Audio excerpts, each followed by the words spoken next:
Hello student.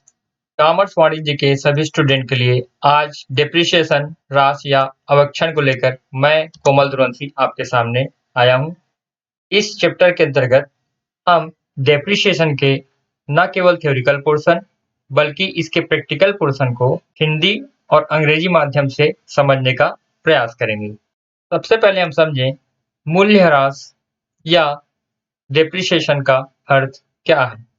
Student, व्यापार में स्थापित अचल संपत्तियों जिसे हम फिक्स्ड एसेट के नाम से जानते हैं, इसमें संयंत्र, भवन, उपस्कर जिसे हम फर्नीचर भी कहते हैं, मोटर गाड़ी आदि प्रमुख होते हैं।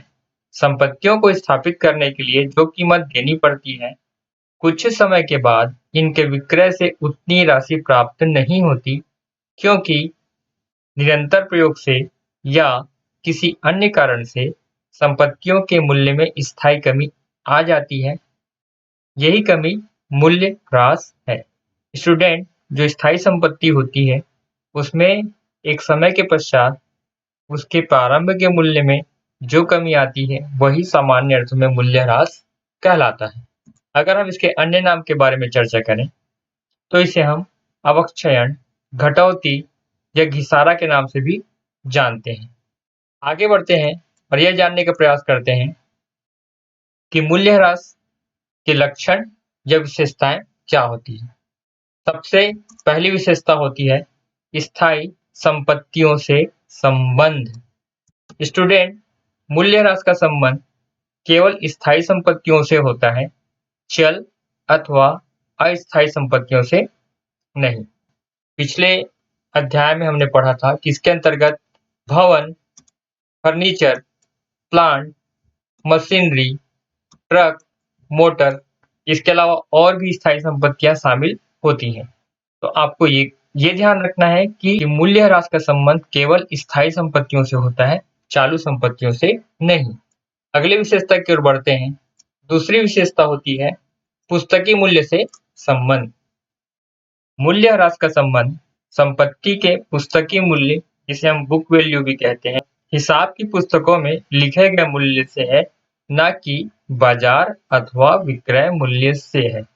स्टूडेंट, यहाँ पर ध्यान रखेंगे आपके पास 3 प्रकार की मूल्य या वैल्यू का उल्लेख किया गया है।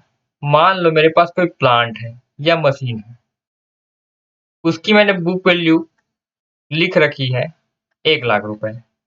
बुक वैल्यू का तात्पर्य होता है वह मूल्य जो मेरे पुस्तकों में प्रदर्शित हो रहा है।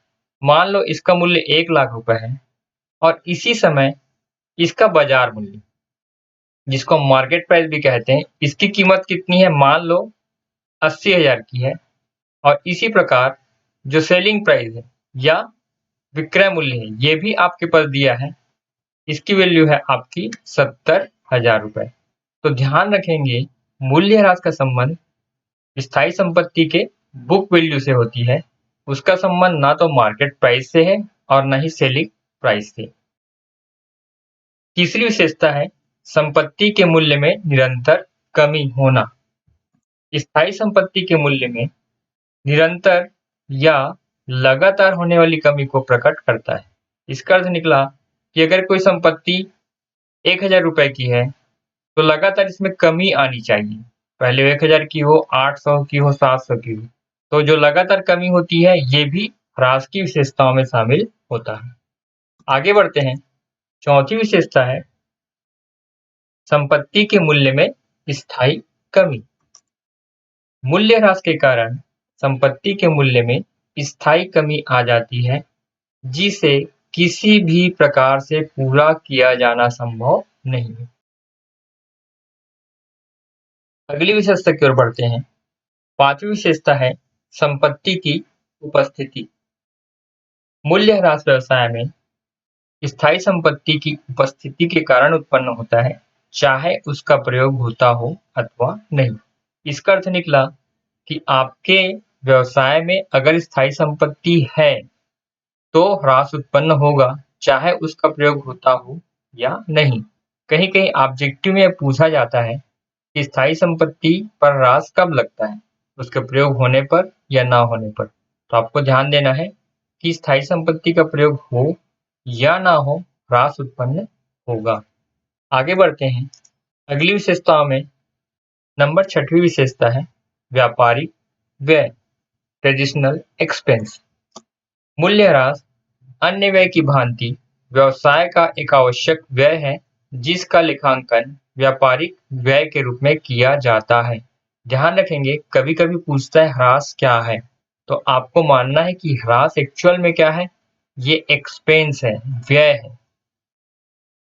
आगे बढ़ते हैं और फिर से इन 6 बिंदुओं को क्रमबद्ध तरीके से देखते हैं। सबसे पहली विशेषता थी स्थायी संपत्ति से संबंध। दूसरी विशेषता है पुस्तकीय मूल्य से संबंध। तीसरी विशेषता है संपत्ति के मूल्य में निरंतर कमी। चौथी विशेषता है संपत्ति के मूल्य में स्थायी कमी। पांचवी विशेषता है संपत्ति की उपस्थिति और छठवीं विशेषता है व्यापारिक व्यय। स्टूडेंट, अकाउंटेंसी के पेपर में प्रैक्टिकल के साथ साथ थ्योरिकल पोर्शन भी बहुत महत्वपूर्ण होता है, क्योंकि ये थ्योरिकल पोर्शन किसी भी चैप्टर का एक बेस या आधार होता है, इसलिए इसे जानना और समझना बहुत ही आवश्यक है। आगे बढ़ते हैं।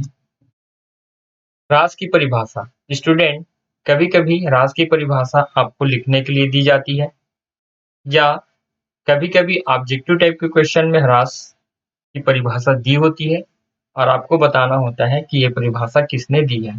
तो मैंने 2 परिभाषाओं को यहाँ पर प्रदर्शित किया है, जिसमें पहली परिभाषा है कार्टर के अनुसार एक संपत्ति के मूल्य में किसी भी कारण से होने वाली सनह तथा स्थायी कमी को ह्रास कहते हैं। दूसरी परिभाषा है मुनरो के शब्दों में घिसावट स्थायी संपत्ति की लागत के उस भाग को बताता है जो कभी वापस योग्य नहीं होता जब संपत्ति को अंतिम रूप से हटा दिया जाता है। दोनों परिभाषाओं को आप कंठस्थ कर लेंगे। परिभाषाओं के अध्ययन के पश्चात संपूर्ण परिभाषा का एक निचोड़ हम निष्कर्ष के रूप में लेते हैं। यहाँ पर सरल शब्दों में कह सकते हैं, स्थायी संपत्ति के मूल्य में निरंतर प्रयोग अथवा किसी अन्य कारण से तथा धीरे धीरे होने वाली स्थायी कमी मूल्य ह्रास है। इसे अवक्षय, घटौती या घिसारा भी कहते हैं। अगर आपने 6 विशेषताओं को अच्छे से याद कर लिया है तो सरल शब्दों में ह्रास की हम उपयुक्त परिभाषा दे सकते हैं। नेक्स्ट है ह्रास आयोजन की आवश्यकता या उद्देश्य, necessity of providing for depreciation. सबसे पहला उद्देश्य है लाभ या हानि का सही निर्धारण, टू डिटरमाइन प्रॉफिट और लॉस। स्थायी संपत्ति के मूल्य में होने वाली कमी वित्तीय वर्ष के लाभ हानि खाते के विकलन पक्ष में दर्शाई जाती है। यहाँ पर मैंने प्रॉफिट एंड लॉस अकाउंट का एक फॉर्मेट बनाया है। इसमें आप देख सकते हैं कि प्रॉफिट एंड लॉस अकाउंट के डेबिट साइड में हम डेप्रिसिएशन को दर्शाते हैं। इससे उस वर्ष का वास्तविक लाभ ज्ञात होता है। यदि ऐसा न किया जाए तो मशीनों की घिसावट से उत्पन्न हानि की गणना नहीं हो पाएगी और शुद्ध लाभ सही नहीं होगा। स्टूडेंट, मान लो यहाँ पर कोई आंकड़ा 10,000 का है प्रॉफिट के रूप में और हमने डेप्रिसिएशन यहाँ पर लिया 2,000, तो स्वाभाविक है यहाँ पर नेट प्रॉफिट 10,000 में से 2,000 घटाने के बाद कितना आएगा, 8,000। चूंकि एक व्यापारिक व्यय है इसलिए इसका आयोजन करना आवश्यक है। अगर हम इसका आयोजन नहीं करेंगे, यहाँ से हम इसको हटा दें, तो जो प्रॉफिट सही आ रहा है 8,000, वो कितने का प्रदर्शित होगा, वो होगा 10,000, जो कि अपने आप में गलत होगा। स्पष्ट है कि ह्रास आयोजन का उद्देश्य लाभ और हानि का सही निर्धारण करना होता है। दूसरा उद्देश्य है सही आर्थिक स्थिति के लिए, to show the assets at their fair value. व्यापार की आर्थिक स्थिति का ज्ञान चिट्ठे में दर्शाए गए विवरण से होता है। स्टूडेंट, आपने बैलेंस शीट देखा होगा, इसमें 2 पड़ले होते हैं। एक पड़ला होता है संपत्ति का, ये संपत्ति का पड़ला है, और एक पड़ला होता है दायित्व का। जैसे मशीन का मूल्य चिट्ठे में बिना ह्रास घटाए दर्शाया जाएगा तो इसकी व्यवस्था लाभ हानि खाते से नहीं की जाएगी। तो व्यापार का चिट्ठा सुदृढ़ आर्थिक स्थिति नहीं बतलाएगा। मान लो यहाँ पर कोई प्लांट है जिसकी कीमत 50,000 रुपए है। स्वाभाविक है इसमें ह्रास अगर हम एस्यूम्ड करें, मान लो ह्रास कितने का है 5,000 का, तो यहाँ पर उस प्लांट का अंतिम मूल्य जो वास्तविक है ये कितना हो जाएगा? ये हो जाएगा 45,000। और स्टूडेंट ये वास्तव में उस संपत्ति का एक्चुअल मूल्य है।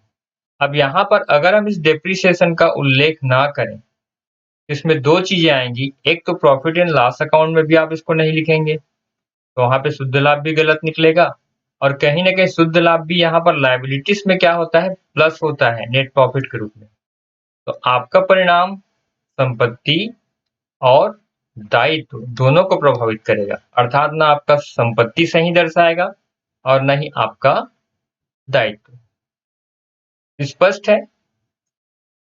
तो स्पष्ट है कि बैलेंस शीट में सही संपत्ति और सही दायित्व तभी प्रदर्शित किए जाएंगे जब हम अपनी लेखा पुस्तकों में ह्रास का आयोजन करें। तीसरी आवश्यकता, उत्पादन व्ययों का सही लेखा, real account of production expenses. सभी संपत्तियों के प्रयोग में आने के कारण घिसावट होती है और उनसे व्यापार को लाभ होता है। तो स्वाभाविक सी बात है, अगर संपत्ति चलेगी तो उससे व्यापार को लाभ होगा। इसलिए उनकी घिसावट के मूल्य की व्यवस्था व्यापारिक व्ययों के रूप में अनिवार्यतः करनी चाहिए।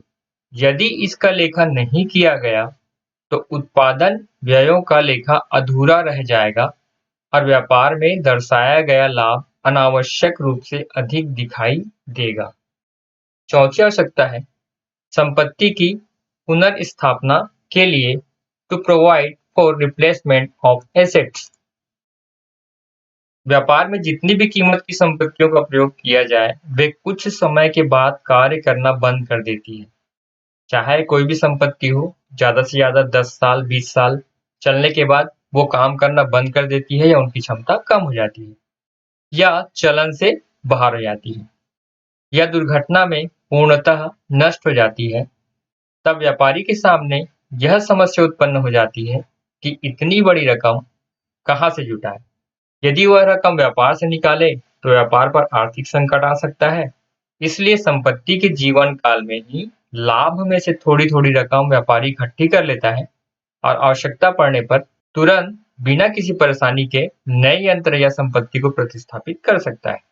स्टूडेंट, पुनर्स्थापना का अर्थ क्या हुआ? कुछ समय के बाद उस संपत्ति को फिर से स्थापित करना।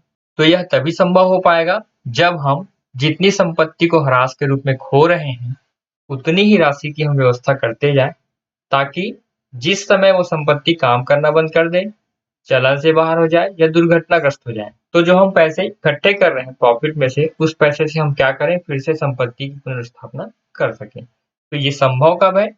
जब हम ह्रास को संपत्ति की पुनर्स्थापना के लिए आयोजित करें या उद्देश्य के लिए रखें।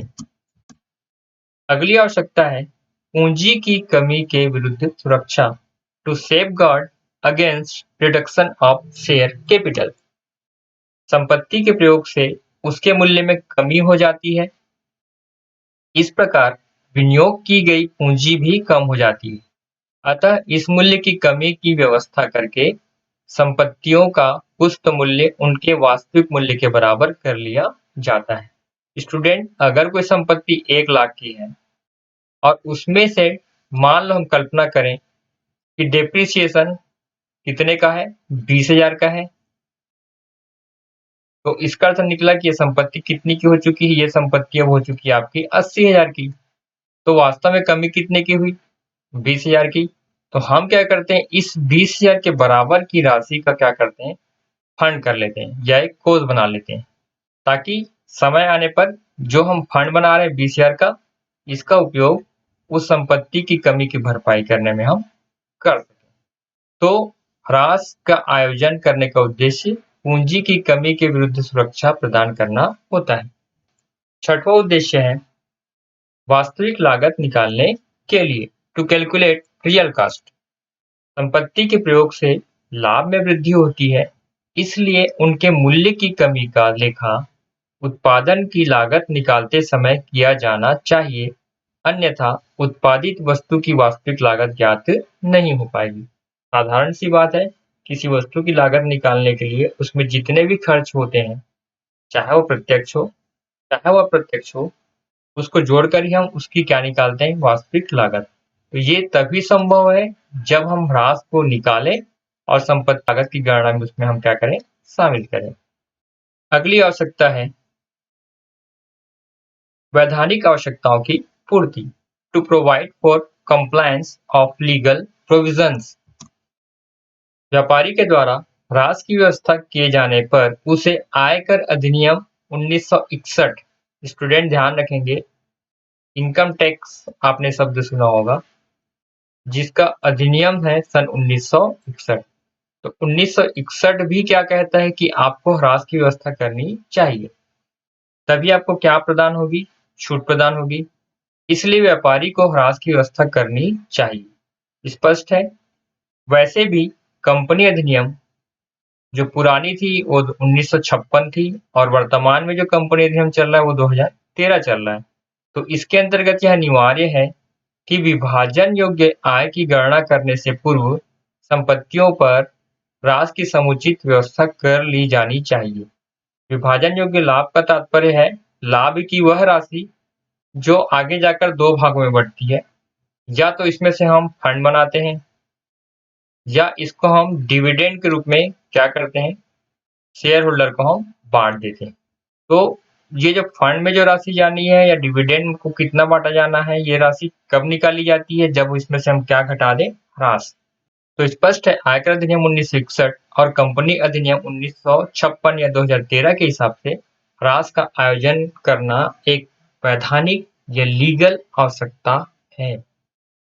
आगे हम देखते हैं ऐसे कौन से कारण हैं जिसके कारण मूल्य ह्रास या डेप्रिसिएशन उत्पन्न होता है। Reasons for arising depreciation. सबसे पहला कारण होता है संपत्ति का निरंतर प्रयोग, कंटिन्यूअस कंजप्शन ऑफ एसेट्स। किसी भी स्थायी संपत्ति का मूल्य उसकी कार्यक्षमता अथवा उसकी उपयोगिता के कारण ही अधिक या कम होता है। व्यापार में संपत्तियों का निरंतर प्रयोग होने से उसकी कार्यक्षमता घटती जाती है। मशीन, ट्रक, फर्नीचर, औजार आदि संपत्तियों में टूट-फूट, जिसे हम वियर एंड टियर भी कहते हैं, ये भी होती रहती है। अतः स्थायी संपत्ति की कार्यक्षमता घट जाने और उसमें टूट-फूट हो जाने से उसके मूल्य में कमी आ जाती है। स्पष्ट है, अगर संपत्ति का निरंतर प्रयोग करें तो उसके मूल्य में कमी आ जाती है। जैसे कि हम यहाँ पर देख पाते हैं कि यहाँ पहले पिक्चर में नई ट्रक है जिसका हमने क्या किया होगा, लगातार प्रयोग किया होगा, तो कुछ वर्षों के बाद उसकी स्थिति इस प्रकार की हो जाएगी, अर्थात वो प्रयोग योग्य नहीं होगी। तो स्पष्ट है कि संपत्ति का निरंतर प्रयोग करने से ह्रास उत्पन्न होता है। दूसरा कारण है अप्रचलन। अप्रचलन को पहले समझें। पुरानी स्थायी संपत्ति का व्यवसाय में प्रयोग से बाहर हो जाना अथवा चलन में नहीं रहना ही संपत्तियों का अप्रचलन कहलाता है। पुरानी स्थायी संपत्तियों का व्यवसाय में प्रयोग से बाहर हो जाना अथवा चलन में नहीं रहना ही संपत्तियों का अप्रचलन कहलाता है। स्टूडेंट, हमारे आसपास बहुत सारी चीजें अभी नई आ गई है जिनके बदले हम किसी दूसरी वस्तुओं का उपयोग करते थे। तो नए आविष्कारों के कारण क्या होता है या नई तकनीक के कारण क्या होता है, नई संपत्तियां बाजार में उपलब्ध रहती है जो पुरानी संपत्तियों की तुलना में अधिक कार्यकुशल होती है। इस तरह पुरानी संपत्तियों के स्थान पर नई संपत्तियों का प्रयोग प्रारंभ हो जाता है और पुरानी संपत्तियां चलन से बाहर हो जाती है। जैसे कि हम इस इमेज में देख पा रहे हैं, ये भारत में शुरुआत के दशक में जो टेक्सटाइल्स इंडस्ट्रीज थी, जिसको हम सामान्य भाषा में बोलते हैं कपड़ा उद्योग। तो कपड़ा उद्योग में जो परंपरागत मशीनें थी, ये अलग प्रकार की थी। ये कुछ समय तक चली। इसके बाद इसका स्थान किसने ले लिया? अत्याधुनिक मशीनों से। तो नई मशीनों के आने से स्वाभाविक है पुरानी मशीन चलन से बाहर हो जाती है और वो किसका कारण उत्पन्न करते हैं? मूल्य ह्रास का।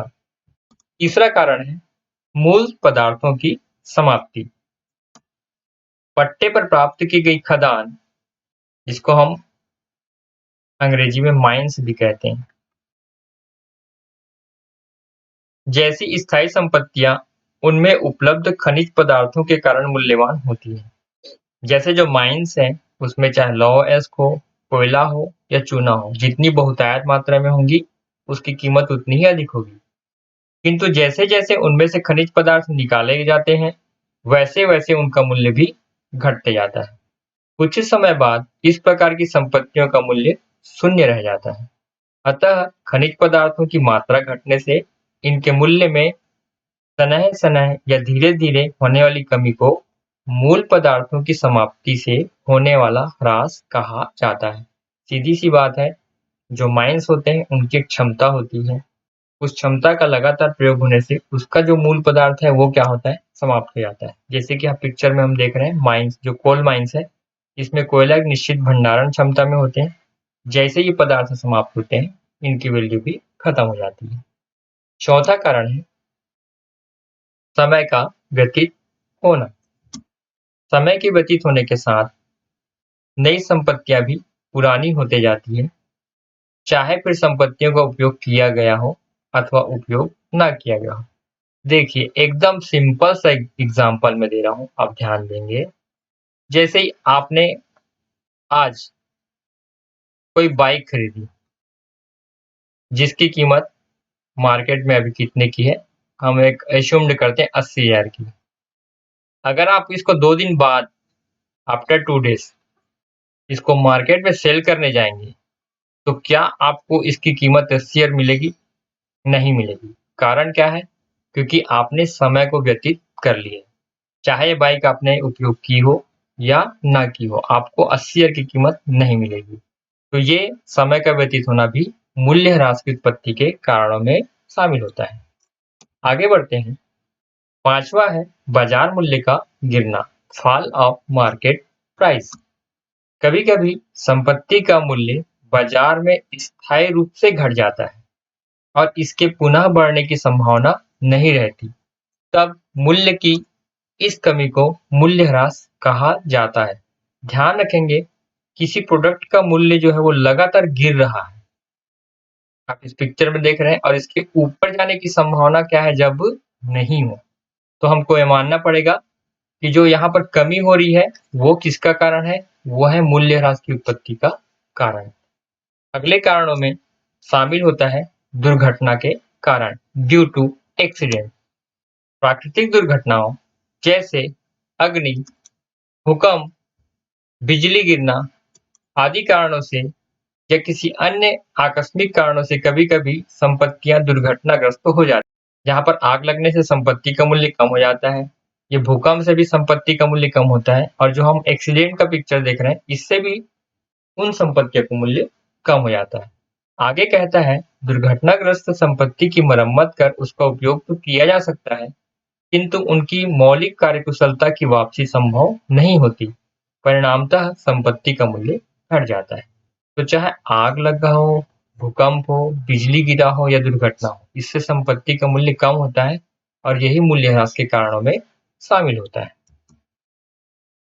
एक महत्वपूर्ण प्रश्न पूछा जाता है, उच्चावचन मूल्यह्रास का कारण है। आपको समझना पड़ेगा सबसे पहले कि ये उच्चावचन होता क्या है। Meaning of fluctuation. बाजार में स्थायी संपत्तियों की मांग और उसकी पूर्ति में होने वाले परिवर्तन से संपत्तियों के मूल्य भी घटते और बढ़ते रहते हैं।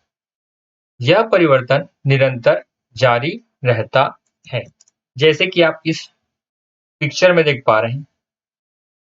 जैसे कि ये बिंदु है, वो वस्तु के मूल्य में सबसे उच्चतम स्तर को दर्शाता है। देखिए, कुछ समय के बाद इसका मूल्य क्या हो रहा है? डाउन हो रहा है और ये फिर वापस अपने उच्चतम स्तर पे आ गया और ये फिर डाउन हो गया।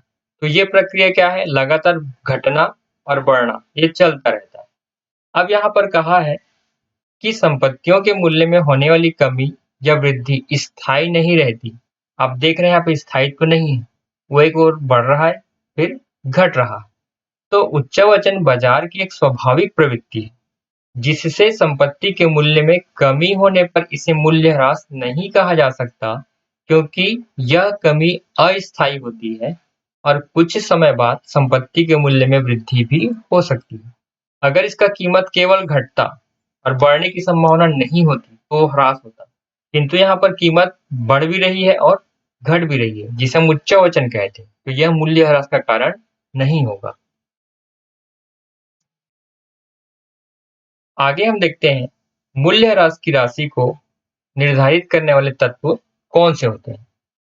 Factor determining the amount of depreciation, किसी भी संपत्ति पर प्रति वर्ष कितना मूल्य ह्रास लगाया जाए, यह एक महत्वपूर्ण कार्य है जो कि व्यापार की आर्थिक स्थिति को प्रत्यक्ष रूप से प्रभावित करता है।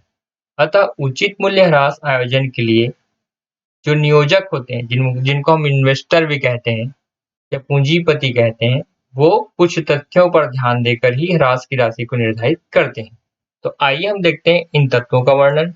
सबसे पहला है संपत्ति की लागत, कॉस्ट ऑफ द एसेट्स। संपत्ति की लागत ज्ञात करने के लिए संपत्ति के क्रय मूल्य में उन समस्त व्ययों को जोड़ दिया जाता है जो उसको लाने, चालू करने के लिए किए जाते हैं। यदि पुरानी संपत्ति खरीदी जाती है तो उसकी मरम्मत का व्यय भी लागत में शामिल किया जाता है।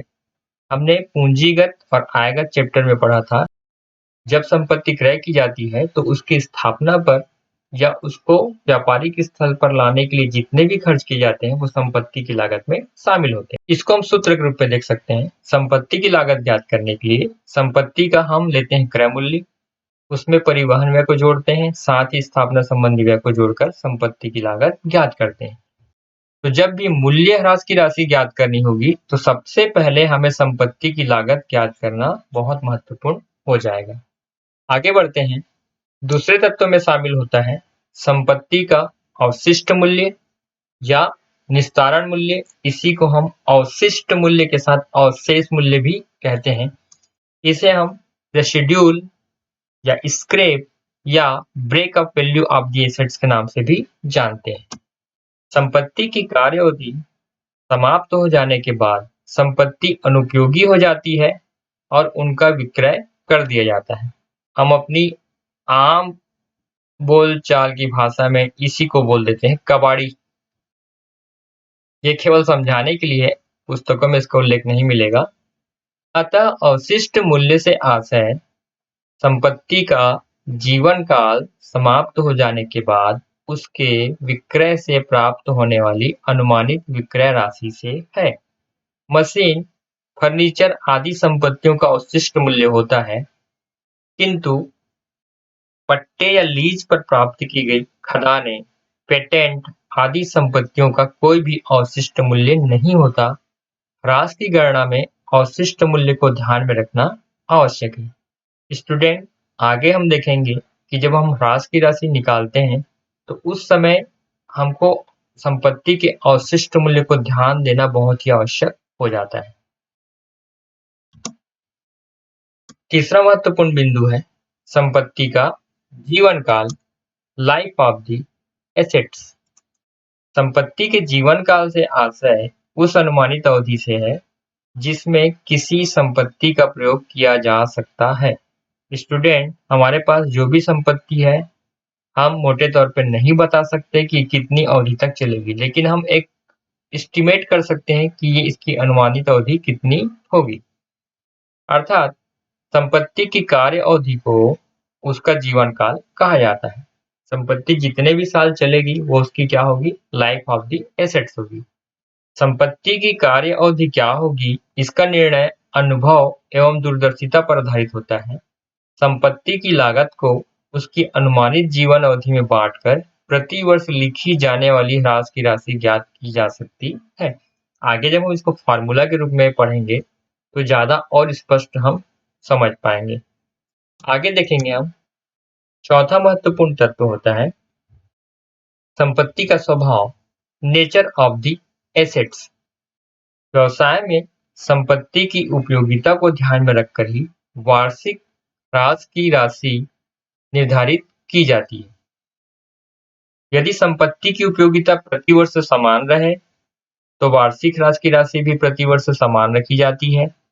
जबकि उसकी उपयोगिता अगर घटते क्रम में हो, तो ह्रास की राशि भी प्रति वर्ष घटते क्रम में रखी जाती है।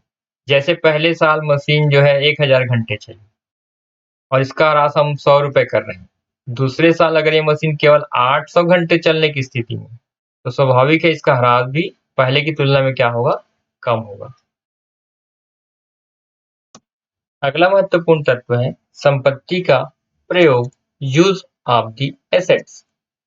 व्यवसाय में जिस संपत्ति का प्रयोग अधिक किया जाता है, उस संपत्ति के मूल्य में ह्रास भी अधिक होगा। सामान्य भाषा में बोले तो संपत्ति को अगर आप अधिक चलाएंगे, तो उसके मूल्य में कमी भी अधिक होगी। अतः संपत्ति के उपयोग को ध्यान में रखकर ह्रास की राशि निर्धारित की जाती है। ज्यादा उपयोग करने पर अधिक ह्रास, कम उपयोग करने पर कम ह्रास। छठवां महत्वपूर्ण बिंदु है अप्रचलन की संभावना। व्यवसाय की ऐसी संपत्ति जिसके अप्रचलन की संभावना अधिक होती है, उस पर ह्रास अधिक लगाया जाता है, और जिस संपत्ति पर यह संभावना कम होती है, उस पर ह्रास की राशि अपेक्षाकृत कम ही निर्धारित की जाती है। अर्थात अप्रचलन का डर अगर ज्यादा हो तो ह्रास की दर ज्यादा होगी, अप्रचलन का डर कम होगा तो ह्रास की दर भी कम होगी। अगला महत्वपूर्ण तथ्य है मरम्मत एवं नवकरण, रिपेयर्स एंड रिन्यूअल्स। संपत्ति की समय समय पर मरम्मत कर उसे नई बनाए रखने से उसके जीवन काल में वृद्धि होती है। अतः इस परिस्थिति में संपत्ति पर ह्रास की दर कम रखी जाती है। इसका सीधा सा अर्थ है कि अगर आप मरम्मत या नवकरण में खर्च अधिक करते हैं, तो ह्रास की दर क्या होगी? कम होगी, क्योंकि अधिक मरम्मत करने से संपत्ति की कार्यक्षमता अधिक हो जाएगी। आठवां महत्वपूर्ण बिंदु है संपत्ति में विनियोजित पूंजी पर ब्याज, इंटरेस्ट ऑन कैपिटल इन्वेस्टेड। व्यवसाय की पूंजी का वह भाग जिसे स्थायी संपत्ति को खरीदा गया है, यदि संपत्ति के स्थान पर अन्यत्र विनियोजित किया जाता, तो इस विनियोजन से कितना ब्याज प्राप्त होता, इस बात को भी ध्यान में रखकर वार्षिक ह्रास की राशि ज्ञात की जाती है। जैसे मान लो मैंने कोई मोटर लेके रखा है 1 लाख का, अगर ये मोटर मैं 1 लाख का ना लेकर इस 1 लाख की राशि को कहीं और इन्वेस्टमेंट करता, तो स्वाभाविक है उससे क्या मिलता, मुझे ब्याज मिलता। तो उस अतिरिक्त मिलने वाले ब्याज को भी ध्यान में रखकर वर्तमान संपत्ति के ह्रास को निर्धारित किया जाता है। फिर से देख लें, मूल्यह्रास की राशि को निर्धारित करने वाले तत्व में संपत्ति की लागत, संपत्ति का अवशिष्ट मूल्य, निस्तारण मूल्य, स्क्रैप वैल्यू, संपत्ति का जीवन काल, संपत्ति का स्वभाव, संपत्ति का प्रयोग, अप्रचलन की संभावना, मरम्मत एवं नवकरण का आधार और संपत्ति में विनियोजित पूंजी पर ब्याज, ये सारे ऐसे तत्व हैं जिससे मूल्यह्रास निर्धारित किया जा सकता है। डबल एंट्री सिस्टम के अंतर्गत मूल्यह्रास की कोई भी पद्धति हो, लेकिन इनमें किए जाने वाले व्यवहारों को हमें समझना आवश्यक है। मैंने बच्चों की सहूलियत के लिए इसे हिंदी और इंग्लिश मीडियम दोनों में कन्वर्ट किया है। तो आइए देखते हैं हम क्रमशः। तो आइए क्रमबद्ध तरीके से हम व्यवहार और उनकी जनरल एंट्रियां देखते हैं। सबसे पहला जनरल एंट्री होता है संपत्ति का क्रय। ध्यान रखेंगे ये क्रय अधिकतर आपकी पुस्तक में किस प्रकार का होता है? ये होता है कैश, अर्थात नकदी, या चेक के थ्रू होगा तो यहाँ पर बैंक अकाउंट प्रभावित होगा। इसमें एंट्री होगी संपत्ति खाता विकलन रोकड़ खाता से। संपत्ति खाता इसलिए विकलन होगा क्योंकि संपत्ति के क्रय करने से संपत्ति व्यापार में आती है। वास्तविक खाते के हिसाब से अगर संपत्ति व्यापार में आती है तो डेबिट होगा और संपत्ति व्यापार से जाती है तो क्रेडिट होगा। तो एक और संपत्ति आने पर यह डेबिट होगा और रोकड़ की संपत्ति के रूप में जाने पर यह क्रेडिट होगा। In English assets account debit to cash account. दूसरी एंट्री होती है संपत्ति की स्थापना पर किए गए व्यय। स्टूडेंट, इसके पहले हमने डिस्कस किया था कि संपत्ति के क्रय करते समय अगर इसकी स्थापना पर कोई खर्च होता है तो वो भी संपत्ति की लागत में शामिल होगा। तो इसका अर्थ निकला कि जो जनरल एंट्री हमने संपत्ति के क्रय के लिए की थी वही जनरल एंट्री अब हम संपत्ति की स्थापना पर किए गए व्यय में भी करेंगे, अर्थात संपत्ति खाता विकलन रोकड़ खाता से assets account debit to cash account. तीसरा ट्रांजेक्शन है संपत्ति पर ह्रास लगाना, डेप्रिसिएशन ऑन एसेट्स। ह्रास खाता विकलन, इसके पहले हमने पढ़ा कि ह्रास को क्या माना जाता है, इसे माना जाता है व्यय, और अवास्तविक खाते का नियम है कि जो व्यय या हानि है इसे हम डेबिट करते हैं, तो ह्रास खाता डेबिट हो जाएगा। और ह्रास के होने से संपत्ति का मूल्य कम होता है, तो संपत्ति के बढ़ने पे हम इसको डेबिट करते हैं, संपत्ति के घटने पर हम इसको क्रेडिट करेंगे। इसकी जनरल एंट्री इंग्लिश में हो जाएगी depreciation account debit to assets account. चौथा महत्वपूर्ण एंट्री जो कि करीब करीब सभी सवालों में होता है, संपत्ति का विक्रय किया। फिर से बता दूं कि आपके क्वेश्चन में ये केस ही होता है, cash or bank or cheque के माध्यम से।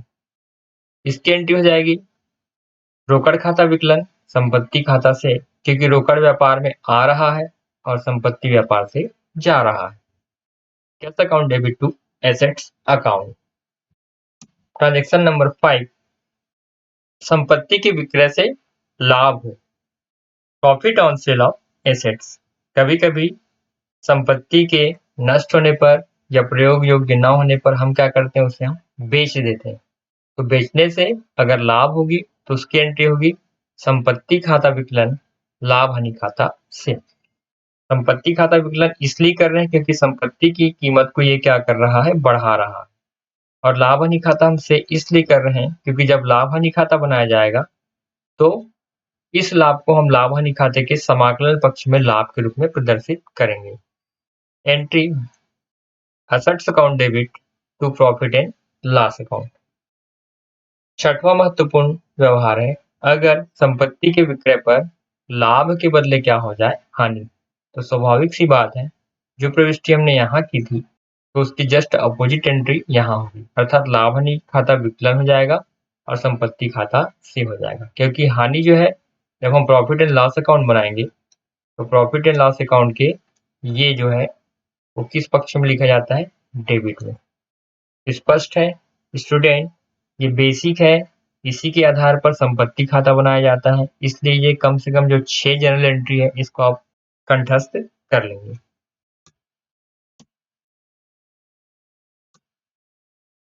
आगे देखते हैं, चाहे पद्धति जो भी हो, अगर प्रश्न में संपत्ति को बेचने का उल्लेख हो तो उसमें 3 स्थिति आती है, या तो लाभ होगा, या तो हानि होगी, या संपत्ति जितनी की है उतनी में ही बेच दी जाए।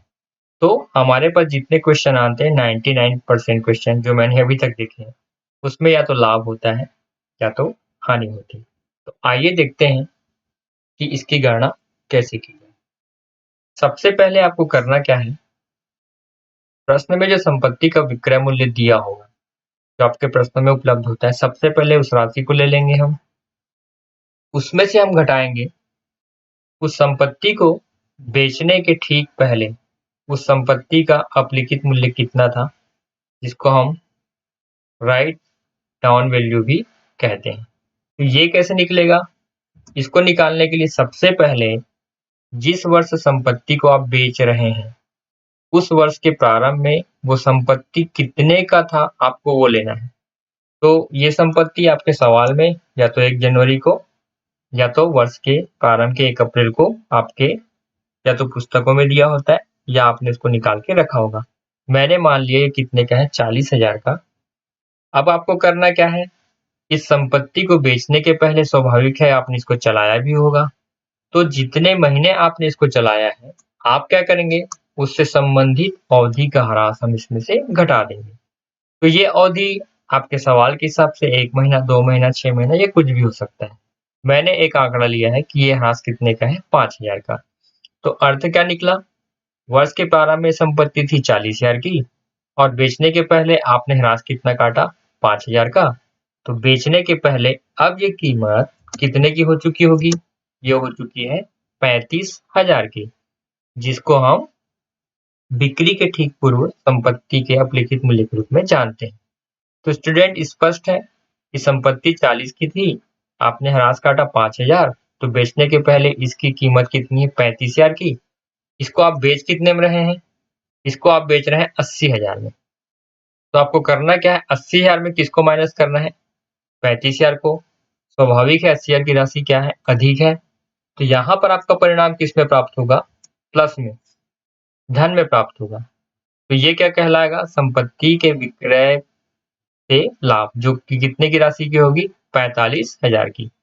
अब स्टूडेंट यहाँ पे ध्यान रखेंगे, यदि परिणाम धनात्मक है तो संपत्ति के मूल्य से शुद्ध लाभ होगा, जैसे कि आपको यहाँ दिखाई दे रहा है। कीमत थी सेलिंग प्राइस 80,000 की और बेचने के पहले कितने की थी? वो 35,000 की थी। तो 35 की चीज को हमने कितने में बेच दी? 80 में। तो क्या हो गया? प्रॉफिट हो गया। अब हो सकता है यहाँ पर ये मैंने 80,000 की एक राशि दी है, मान लो इसके बदले ये राशि होती कितने की? 25,000 की। तो इसका अर्थ क्या निकला? इसका अर्थ ये निकला कि 35,000 रुपए की मूल्य की वस्तु को या संपत्ति को हमने कितने में बेच दिया? 25,000 में। तो 25,000 में जब हम 35,000 को घटाएंगे तो परिणाम प्लस में नहीं मिलेगा, हमको किस में मिलेगा? माइनस में। तो जब माइनस में मिलेगा परिणाम, तो वहां पर विक्रय से क्या उत्पन्न हो जाएगा? शुद्ध हानि उत्पन्न हो जाएगी। स्टूडेंट, स्कूल लेवल या कॉलेज लेवल में आपको जानना जरूरी है कि मूल्य ह्रास ज्ञात करने की कितनी पद्धतियां होती हैं। इसमें कुछ एक नाम मैंने लिख रखे हैं। स्थायी किस्त पद्धति, क्रमागत ह्रास पद्धति जिसे हम घटती शेष पद्धति के नाम से भी जानते हैं, वार्षिक वृद्धि पद्धति, ह्रास कोष पद्धति, बीमा पॉलिसी पद्धति, वार्षिक मूल्यांकन पद्धति, कार्य क्षमता घंटा पद्धति, गोलाकार पद्धति और बहुत सी पद्धतियां हैं जो आपकी पुस्तकों में दर्शाई गई हैं। अगर हम स्कूल लेवल के हिसाब से चलें तो स्थायी किस्त पद्धति और क्रमागत ह्रास पद्धति ये अनिवार्य रूप से पूछा जाता है। अगर हम कॉलेज लेवल के हिसाब से चलें तो वार्षिक वृद्धि पद्धति, ह्रास कोष पद्धति और बीमा पॉलिसी पद्धति भी आपसे पूछा जाता है। तो आपको इन पद्धतियों को जानना बहुत जरूरी है। आइए हम इन पद्धतियों में सबसे पहली पद्धति स्थायी किस्त पद्धति के बारे में समझते हैं और इसके थ्योरिकल और प्रैक्टिकल प्रकार के प्रश्नों को हम हल करने का प्रयास करते हैं। इसे हम फिक्स्ड इंस्टॉलमेंट मेथड भी कहते हैं। स्थायी किस्त पद्धति से आशय मूल्य ह्रास अपलिखित करने की एक ऐसी पद्धति से है जिसमें किसी संपत्ति के जीवन काल में प्रत्येक वर्ष एक समान, स्थायी या स्थिर राशि ही ह्रास के रूप में अपलिखित की जाती है। आगे हम इसके विशेषताओं में देखें। प्रति वर्ष ह्रास की राशि समान होने के कारण इस पद्धति को स्थायी किस्त पद्धति कहा जाता है। स्पष्ट है, चूंकि ह्रास की राशि क्या होगी? हर वर्ष इक्वल होगी, इसलिए इसे हम स्थायी किस्त पद्धति का नाम देते हैं।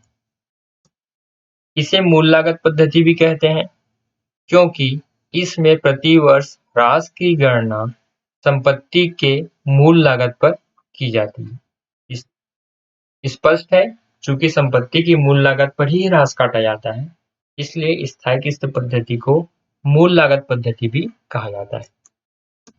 इस पद्धति को सीधी रेखा पंक्ति पद्धति भी कहा जाता है क्योंकि इस पद्धति के अनुसार प्रति वर्ष ज्ञात की गई ह्रास की राशि को रेखा चित्र, जिसे हम ग्राफ में भी प्रदर्शित करते हैं,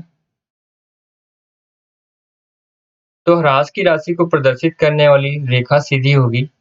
इस तथ्य को निम्नांकित रेखा चित्र द्वारा स्पष्ट किया जा सकता है। ध्यान देंगे स्टूडेंट, अगर हम इसे ग्राफ के रूप में प्रदर्शित करें तो यहाँ पर AC जो आधार रेखा है इसमें वर्ष का उल्लेख किया गया है, जैसे कि मैंने कुल 4 वर्षों का उल्लेख किया है। इसके अलावा A और B अक्ष पर ह्रास की राशि का उल्लेख किया है, जिसे मैंने बढ़ते क्रम में 2,500, 5,000, 7,500 और 10,000 के रूप में दर्शाया है। मान लो हम कल्पना करते हैं कि स्थायी किस्त पद्धति में प्रत्येक वर्ष मान लो ह्रास की राशि कितनी है? 7,500। तो उस स्थिति में ग्राफ क्या दर्शाएगा? पहले वर्ष 7,500, दूसरे वर्ष भी 7,500, तीसरे वर्ष भी 7,500 और चौथे वर्ष भी 7,500। अब जो ये रेखाएं हैं, इनको अगर हम एक रेखा के रूप में जोड़ने का प्रयास करें, तो ये जो रेखा बन रही है, जिसको हम डी रेखा के नाम से जानते हैं, ये रेखा अपने आप में क्या होगी? सीधी रेखा होगी। इसीलिए स्थायी किस्त पद्धति को सीधी रेखा पंक्ति पद्धति भी कहा जाता है। आगे देखते हैं स्थायी किस्त पद्धति की क्या-क्या विशेषताएं होती है। पहली विशेषता है, इस पद्धति के अनुसार ह्रास की राशि प्रति वर्ष एक समान रहती है।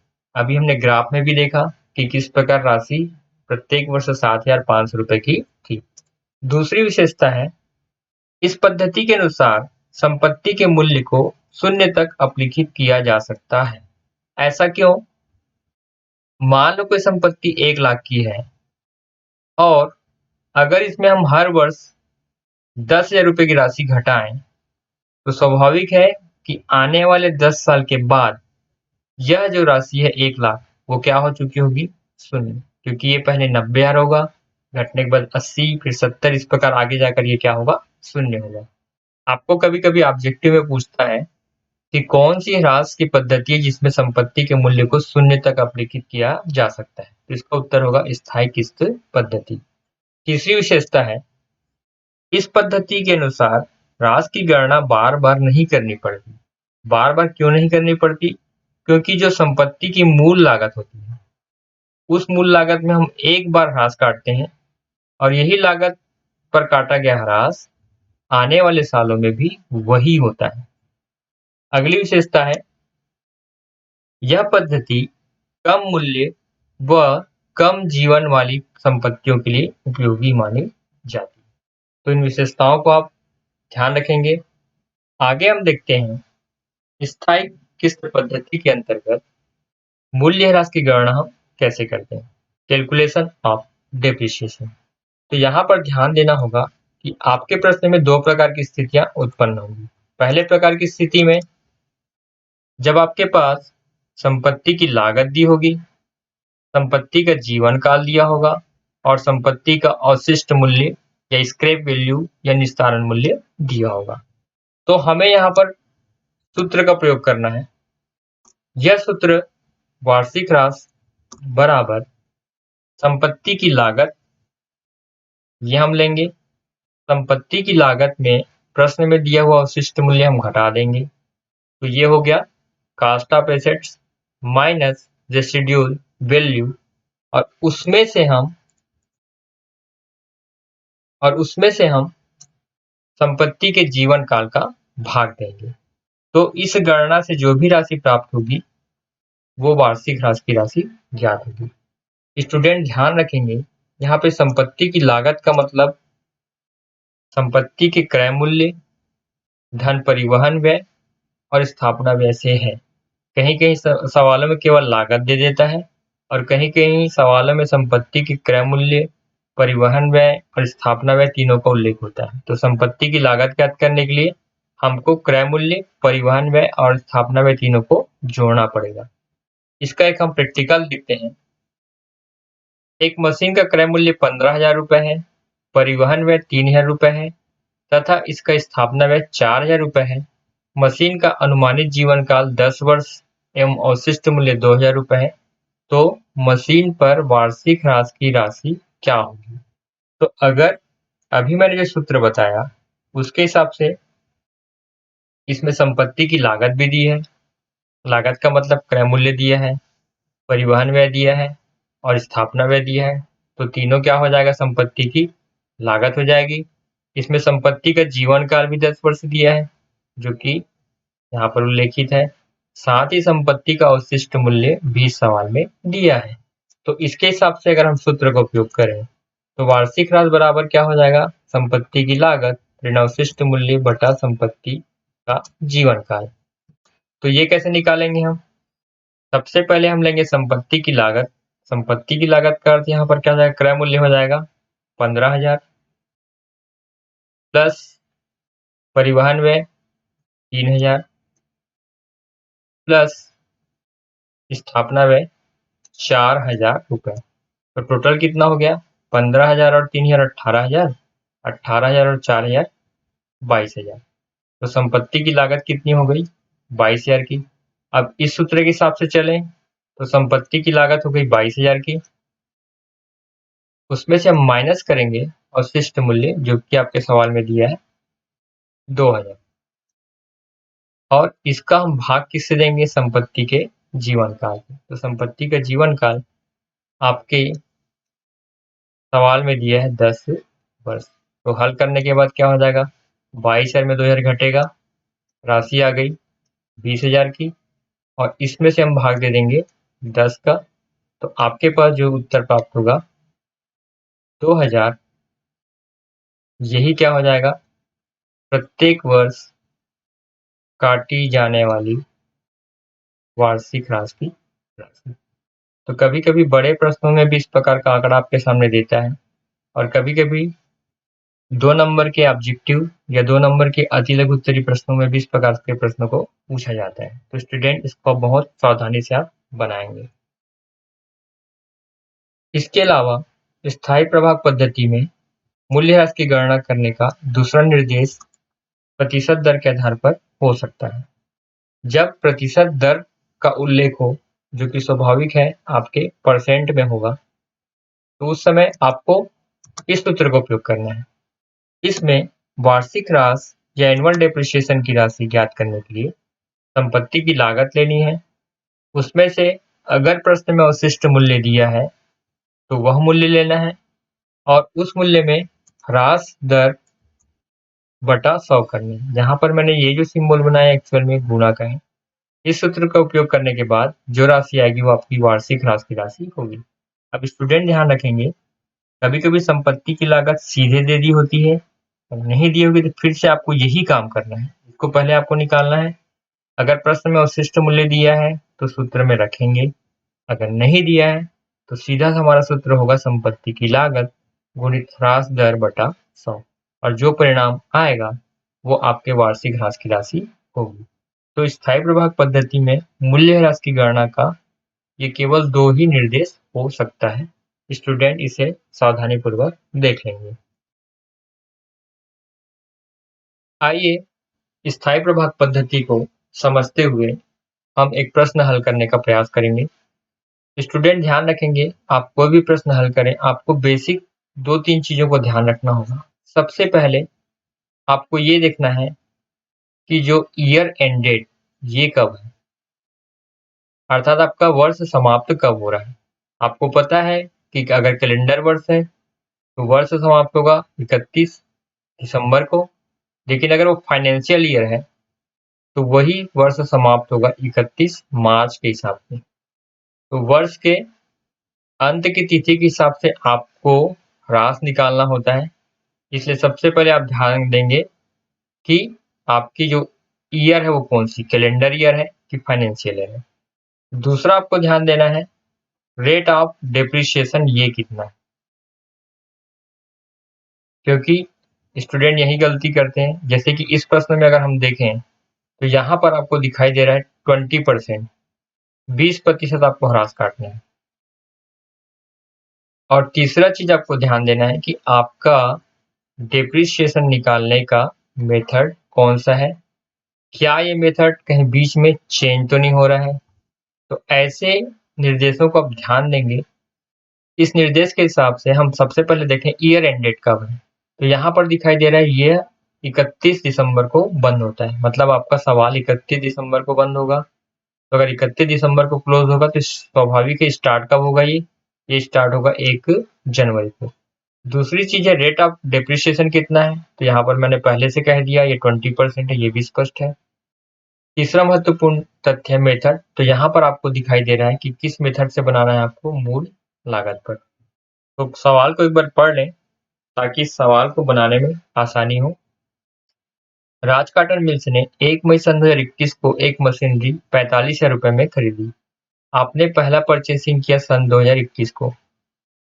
स्टूडेंट ये मैं केवल समझाने के लिए इंगित कर रहा हूँ, अगर प्रश्न पूछा जाता है तो आपको ये काम नहीं करना है। 1 जुलाई 2022 को कंपनी ने दूसरी मशीन 20,000 में खरीदी, तो आपने दूसरा ट्रांजेक्शन किया है अगले साल अर्थात 2022 को। 31 मार्च 2023 ये आपका चला गया वर्ष नंबर 3। 2000 में खरीदी गई प्रथम मशीन को 29,000 में बेच दी गई। अब यहाँ पर प्रथम मशीन का मतलब किस मशीन से कह रहा है? इस मशीन से। पहली मशीन को आपने कब बेची? सन 2023 को। तो आपको प्रश्न को पढ़कर इसकी रूपरेखा मन में बना लेनी है कि मुझे किस वर्ष क्या-क्या करने हैं और उसी दिन एक नई मशीनरी 50,000 रुपए में खरीदी। तो ध्यान रखेंगे, जिस तारीख को आप मशीन बेच रहे हो, उसी तारीख को आप एक मशीन खरीद रहे हो। इसका अर्थ ये निकला कि 31 मार्च सन 2023 को आपको कितने व्यवहार करने हैं? कम से कम 2 व्यवहार, एक बेचने का और एक खरीदने का। मूल लागत पर 20% वार्षिक दर से प्रति वर्ष ह्रास की व्यवस्था की जाती है। खाते प्रति वर्ष 31 दिसंबर को बंद किए जाते हैं। 3 वर्ष का मशीनरी खाता बनाइए। 3 वर्ष कहा, इसका मतलब पहला वर्ष हो गया 2021, दूसरा 2022 और तीसरा हो गया 2023। तो आइए देखते हैं ये किस प्रकार से बनेगा। स्टूडेंट, ये है आपके खाते का प्रारूप। मैंने हिंदी और इंग्लिश मीडियम के स्टूडेंट की आसानी के लिए इसमें कुछ एक मैंने व्यवहार इंग्लिश में भी दिया है, किंतु मैंने अधिकांश व्यवहार हिंदी में किया है। तो आइए देखते हैं। सबसे पहले हम मशीनरी अकाउंट बनाएंगे, जिसमें 2 पक्ष होंगे, डेबिट और क्रेडिट। इंग्लिश में date, particulars, ledger folio, amount और इसी प्रकार से क्रेडिट पक्ष के साइड होंगे। हिंदी में ये हो जाएगा तिथि, विवरण, प्रपंजी पृष्ठांक, राशि और इसी प्रकार से समाकलन पक्ष भी लिखा जाएगा। सबसे पहला व्यवहार हमने किया 2021 मई 1। लिखने का तरीका होगा, सन सबसे पहले लिखा जाएगा, फिर माह और तारीख। चूंकि आपने संपत्ति खरीदी है, इसके पहले मैंने ट्रांजेक्शन बताया था, संपत्ति खरीदने पर machinery account debit to cash account, तो इसके हम लेजर के हिसाब से चलें तो मशीनरी अकाउंट के डेबिट में खुल जाएगा रोकड़ खाता से।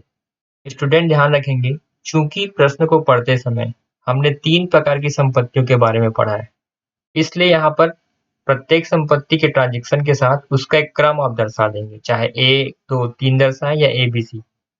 वो इसलिए क्योंकि बाद के वर्षों में इस मशीन से संबंधित कोई गणना होती है, तो स्पष्ट होना चाहिए कि ये राशि कितने की है और कौन सी राशि किस मशीन से संबंधित है। तो यहाँ मैंने 1 लिखा है, इसका अर्थ है ये मशीन नंबर 1 है।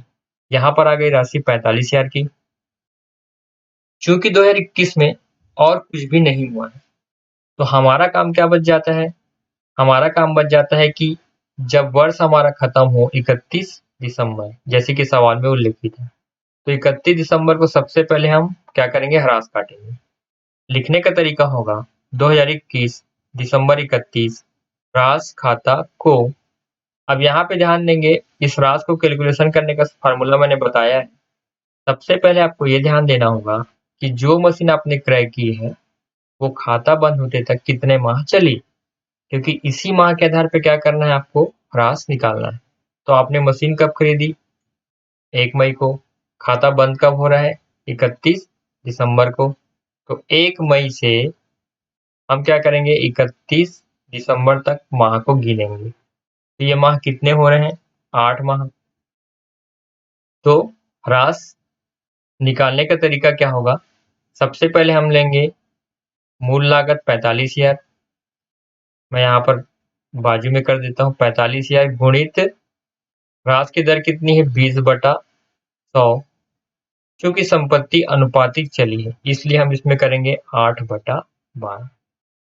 स्टूडेंट ध्यान रखेंगे, यहाँ मैंने ये जो कैलकुलेशन किया है, ये 2 प्रकार से लिखा जा सकता है। या तो विवरण कॉलम के अंदर में आप नोट्स के रूप में लिखें, शॉर्ट नोट में, या तो क्वेश्चन के बाहर में, जब क्वेश्चन पूरा खत्म हो जाता है, तो हमको यहाँ पर लिखना होता है वर्किंग नोट्स के रूप में। तो मेरे हिसाब से अगर आप यहाँ लिखेंगे तो भी गलत नहीं है। यहाँ पर इस कैलकुलेशन से ह्रास की राशि निकल गई 6,000।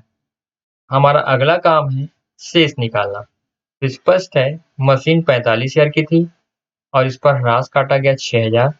तो 45,000 में से 6,000 माइनस करने के बाद जो राशि आएगी 39,000, ये हम अगले वर्ष को क्या करेंगे? ट्रांसफर करेंगे। यहाँ लिखेंगे हम शेष नीचे ले गए या बैलेंस कैरी डाउन। क्योंकि हमारा पहले वर्ष का व्यवहार पूरा हो चुका है, इसलिए हम डेबिट अमाउंट और क्रेडिट अमाउंट को टोटल कर लेंगे, जो कि कितने का होगा 45,000। तो स्टूडेंट ध्यान रखेंगे, जब बड़ा प्रश्न बनता है तो आपका प्रश्न सही तब माना जाता है जब डेबिट टोटल और क्रेडिट टोटल दोनों क्या हो, इक्वल हो। तो यहाँ 45,000 है और यहाँ 6,000 और 39,000 मिलाकर 45,000 हो गया। आइए अब बढ़ते हैं सन 2022। 2022 वर्ष का प्रारंभ होगा जनवरी 1 से। सबसे पहला काम होगा शेष नीचे लाया गया। तो जो शेष यहाँ पर 39,000 के रूप में था, यही यहाँ पर आ जाएगा। दूसरे वर्ष में हमने क्या किया है, 1 जुलाई को हमने दूसरी मशीन खरीदी। तो यहाँ पर फिर से खुलेगा रोकड़ खाता से और यहाँ मैंने फिर से दर्शा दिया मशीन नंबर 2। ये कितने का क्रय किया गया, 20,000 का। दूसरे वर्ष और कोई भी व्यवहार नहीं किया गया, इसलिए हम क्या करेंगे, वर्ष के अंत में फिर से ह्रास काटेंगे। यह ह्रास फिर से कब कटेगा, 2022 दिसंबर 31 ह्रास खाता को। ये मैंने लिखा 11,000, लेकिन ये 11,000 कैसे आएगा इसको ध्यान देंगे, क्योंकि अब आपके पास कितनी मशीन आ गई, मशीन नंबर 1, मशीन नंबर 2। याद रखेंगे मशीन नंबर 1 पुरानी हो चुकी है, इसलिए सन 2022 में वो कितने माह चलेगी, 12 माह। तो सूत्र में सीधा हम रखेंगे 45,000 गुणित 20/100। तो इसका आपका हल ऐसा हो जाएगा, मैंने ये ऐसा निकालेंगे। तो यहाँ पे जब हम इसको काटेंगे तो 45 दूनी 90, 9,000 रुपए की राशि आपको ह्रास के रूप में दिखाई देगी। तो स्पष्ट है कि पहली मशीन पर पूरे वर्ष भर का ह्रास कटेगा, जिसकी राशि हो जाएगी 9,000 रुपए। दूसरी मशीन के बारे में हम देखें तो दूसरी मशीन जो है वो खरीदी कब गई, ये खरीदी गई जुलाई 1 को और हमारा खाता क्लोज कब हो रहा है, ये हो रहा है दिसंबर 31 को। तो इसका अर्थ निकला कि ये मशीन जुलाई से दिसंबर तक कुल कितने माह चली होगी, 6 माह। तो जिस प्रकार पहले संपत्ति में हमने 8 माह का ह्रास काटा था, इस वर्ष हम दूसरी संपत्ति पर 6 माह का ह्रास काटेंगे। तो सूत्र क्या हो जाएगा, अब हम देखेंगे इसकी मूल लागत 20,000 की है, तो ये हो जाएगा 20,000 गुणित 20/100 गुणित 6/12। अगर इसको हम हल करें, 6 कम 6, 6 दूनी 12, 2 कैंसल, आपके पास मूल राशि बच गई कितने की, 2,000 की। तो इस प्रकार जो दो मशीन थी, दोनों मशीन का ह्रास क्रमशः कितना हुआ, 9,000 और 2,000। तो इसका अर्थ निकला कि इस वर्ष ह्रास खाते में कितने की राशि लिखी जाएगी, 11,000 की। तो स्टूडेंट पहले दोनों मशीन का कैलकुलेशन आप अलग अलग कर लेंगे, उसके बाद जो भी ह्रास आएगा इसको क्या करेंगे, आप जोड़कर लिखेंगे। चूंकि दूसरे वर्ष और कोई व्यवहार शेष नहीं है, इसलिए वर्ष के अंत में हमारा काम रह जाता है फिर से शेष निकालना। ध्यान रखेंगे पहले वर्ष 1 मशीन थी, इसलिए 1 शेष निकला है। इस वर्ष 2 मशीन है, जिसका 2 शेष निकाला जाएगा। ये काम सावधानी से करेंगे। जैसे कि मशीन नंबर 1 ये थी 39,000 की, इसमें से ह्रास कितना काटा गया, 9,000। तो 39,000 में से 9,000 का ह्रास काटने के बाद ये कितना बचेगा, 30,000। उसी प्रकार दूसरी मशीन जो थी 20,000 की, इस पर ह्रास कितना काटा गया, 2,000। तो 20,000 में 2,000 ह्रास काटने के पश्चात कितना आएगा, 18,000। इसलिए शेष आ गया आपका पहली मशीन का 30,000, दूसरी मशीन का 18,000। तो कुल मिलाकर हम 48,000 रुपए अगले वर्ष में ट्रांसफर करेंगे। दूसरे वर्ष का पूरा व्यवहार पूरा हो चुका है, इसलिए क्या करेंगे, हम इसका फिर से टोटल। तो याद रखेंगे टोटल मैंने फिर से दोहराया है कि दोनों पक्षों का योग क्या होना चाहिए, इक्वल। यहाँ पर 39,000 और 20,000 59,000 होगा और 11,000 और 48,000 59,000 होगा। इसका अर्थ ये निकला कि आपने कैलकुलेशन सही किया है। अब देखते हैं हम 2023। 2023 में सबसे पहला काम हो जाएगा, शेष नीचे लाया गया मशीन नंबर 1 का 30,000, मशीन नंबर 2 का 18,000, कुल राशि 48,000। पीछे हमने प्रश्न में पढ़ा था कि 2023 में हमने क्या किया, मार्च 31 को पहली मशीन बेच दी। पहली मशीन मतलब कौन सी मशीन? ये 30,000, ये मशीन हमने बेच दी। तो सबसे पहले हम क्या करेंगे, बेचने के पहले हम क्या करेंगे, इसमें पहले 2 एंट्री करेंगे। सबसे पहले मशीन को बेचने का, मशीन बेचने की जनरल एंट्री होती है रोकड़ खाता विकलन मशीनरी खाता से, इसलिए मशीनरी खाते के समाकलन में रोकड़ खाता को मैंने मशीन नंबर 1 उल्लेखित किया है। ये कितने में बेचा गया? 29,000 में। अगला हम व्यवहार करेंगे, संपत्ति को बेचने के पहले जितने माह वो उपयोग में आई उसका हम निकालेंगे ह्रास। तो ध्यान रखेंगे, आपका वर्ष प्रारंभ हुआ है 1 जनवरी 2023 को, जबकि ये संपत्ति आप बेच रहे हैं 31 मार्च 2023 को। तो इसका अर्थ निकला कि आपकी संपत्ति बेचने के पहले जनवरी से 31 मार्च कुल कितने माह चली है? 3 माह। इसलिए 3 माह का ह्रास हम निकालेंगे। निकालने का मेथड वही होगा। ध्यान रखना, ये पद्धति जो है स्थायी प्रभाग पद्धति है, इसलिए अभी भी संपत्ति की मूल लागत पर ही ह्रास काटा जाएगा। मूल लागत वह मूल्य था जो संपत्ति के प्रारंभ में हमने देखा था, अर्थात कब? 2021 को। आपको इस 30,000 पर ह्रास नहीं काटना है, ध्यान रखेंगे। तो सूत्र क्या हो जाएगा? मूल लागत हो जाएगी 45,000 गुणित ह्रास की दर कितनी है? 20/100 गुणित समय कितना हो जाएगा? 3/12। इसको अगर हम हल करें, 3 एकम 3 चौक 12, 0 0 0 0, 45 दूनी 9,000/4,000। ये करने पर राशि प्राप्त हो जाएगी 2,250 रुपए। स्टूडेंट ध्यान रखेंगे, चूंकि आपने संपत्ति बेची है, इसलिए आपको संपत्ति के विक्रय से लाभ या हानि की गणना करनी होगी। तो ये कैसे करेंगे आप? मैंने इसको पहले बताया था कि सबसे पहले संपत्ति की बिक्री पर लाभ या हानि की गणना करने के लिए सबसे पहले हम लेंगे संपत्ति का बिक्री मूल्य। आपके सवाल में जो संपत्ति बेची जा रही है, इसकी सेलिंग प्राइस थी 29,000 रुपए। सन 2023 में 1 जनवरी को इस संपत्ति की कीमत थी 30,000 रुपए ह्रास घटाने के बाद, और इस साल आपने जनवरी से लेकर मार्च तक 3 महीने का ह्रास काटा है। यह ह्रास कब का था? 1 जनवरी से 31 मार्च। तो सीधी सी बात है, 30,000 की संपत्ति में चालू वर्ष में 2,250 रुपए कम हो चुके हैं। तो बिकने के पहले ये संपत्ति कितने की होगी? 27,750, जिसे आप कितने में बेच रहे हैं? 29,000 में। तो अगर 27,750 की संपत्ति 29,000 में बेची जाए, जो कि अधिक में बेची जा रही है, तो स्वाभाविक है यहाँ पर आपको क्या होगा? लाभ। ये कैसे निकाला जाएगा? 29,000 में से संपत्ति बेचने के ठीक पहले के राइट डाउन वैल्यू को माइनस करेंगे, ये निकल गया शुद्ध लाभ। यही लाभ कहाँ ट्रांसफर किया जाएगा? क्योंकि शुद्ध लाभ है, यही लाभ ट्रांसफर किया जाएगा प्रॉफिट एंड लॉस अकाउंट में।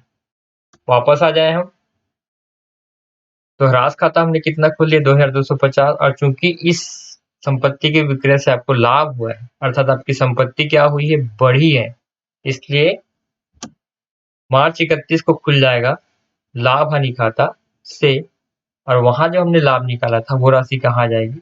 यहाँ पर आ जाएगी। इस व्यवहार को करने के बाद आपकी मशीन नंबर 1 पूरी गणना में आ चुकी है। तो अब केवल बच गया मशीन नंबर 2 और मशीन नंबर 3। हम केवल उसके ह्रास के बारे में हम देखेंगे। अच्छा, जिस तिथि को आपने मशीन बेची है, उसी तिथि को मशीन खरीदने का भी उल्लेख था। तो 31 मार्च को हम फिर से मशीन खरीदेंगे रोकड़ खाता से। ये हो जाएगी मशीन नंबर 3, जो कितने में खरीदी गई? 50,000 रुपए में। अब हमारा काम बच जाता है इस वर्ष ह्रास काटना, जो दोनों संपत्ति पर कटेगा। पहला ह्रास कटेगा मशीन नंबर 2 पर। मशीन नंबर 2 जो है वो इस वर्ष पूरे 12 महीने चली है, इसलिए हम पूरे 12 महीने का ह्रास काटेंगे तो ये हो जाएगा 20,000 गुणित 20/100। मैं फिर से दोहरा दूं कि स्थायी लागत पद्धति है, इसलिए आपको इस 18,000 पे ह्रास नहीं काटना है, बल्कि जो हमने शुरू में क्रय किया था हमको उस मूल्य पर ही ह्रास काटना है। तो 20,000 गुणित 20 बटा अगर हम 100 करेंगे तो आपके पास बच जाएगा ह्रास की राशि 4,000, जो आपने यहाँ लिख रखी। मशीन नंबर 3, जब मशीन नंबर 3 के संबंध में हम गणना करेंगे तो फिर से ध्यान देना पड़ेगा कि मशीन हमने परचेज कब की। मशीन हमने परचेज की मार्च 31, तो इसे हम मार्च 31 या 1 अप्रैल मानेंगे, अर्थात आपका कैलकुलेशन अप्रैल से होगा, ना कि मार्च से, क्योंकि मार्च तो खत्म हो चुका है। तो 1 अप्रैल से लेकर हमारा खाता बंद होता है दिसंबर 31, इसके बीच का समय हम निकालेंगे।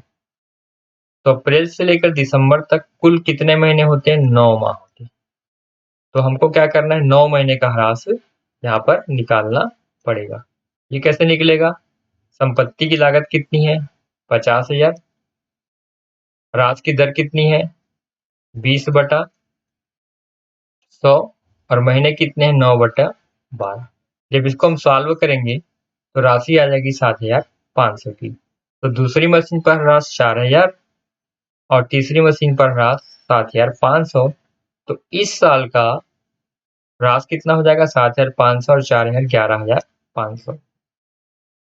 हमारा आखिरी काम हो जाएगा 31 दिसंबर को मशीन नंबर 2 और मशीन नंबर 3 का शेष आने वाले वर्ष में फॉरवर्ड करना। तो यहाँ पर शेष नीचे ले गए, बैलेंस, कैरी डाउन या कैरी फॉरवर्ड ये निकालेंगे।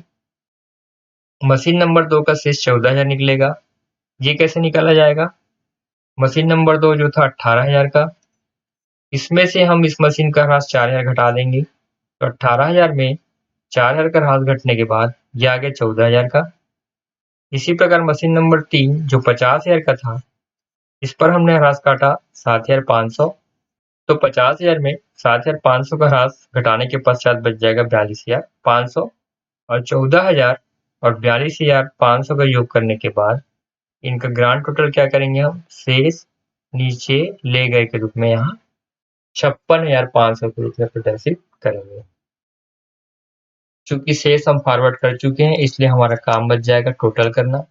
दोनों पक्षों का टोटल करने पर आपका परिणाम आएगा 99,250 रुपए। स्टूडेंट मैं फिर से दोहरा दूं कि जो डेबिट अमाउंट है और क्रेडिट अमाउंट है इसका टोटल आपको चेक करना है कि जो हम कैलकुलेट कर रहे हैं ये सही है या नहीं। और अगर दोनों अमाउंट एग्जैक्ट इक्वल आ रहा है तो 99% तो हम कह सकते हैं कि हमने क्वेश्चन को सही बनाया है। तो ये इस क्वेश्चन का सॉल्व था। स्टूडेंट इसको बार बार देखें कि क्वेश्चन कैसे बनता है, और हर कैलकुलेशन आप सावधानी से करें, क्योंकि एक भी आप मिस कैलकुलेशन करते हैं तो आपका पूरा सवाल गलत होगा। तो स्टूडेंट ये रहा हमारा डेप्रिसिएशन के वीडियो का पार्ट 1। अगले वीडियो में हम स्थायी प्रभाग पद्धति के साथ साथ क्रमागत ह्रास पद्धति के थ्योरिटिकल पोर्शन और प्रैक्टिकल पोर्शन पर चर्चा करेंगे। तो मिलते हैं हम अगले वीडियो में, तब तक के सभी बच्चों को गुड बाय।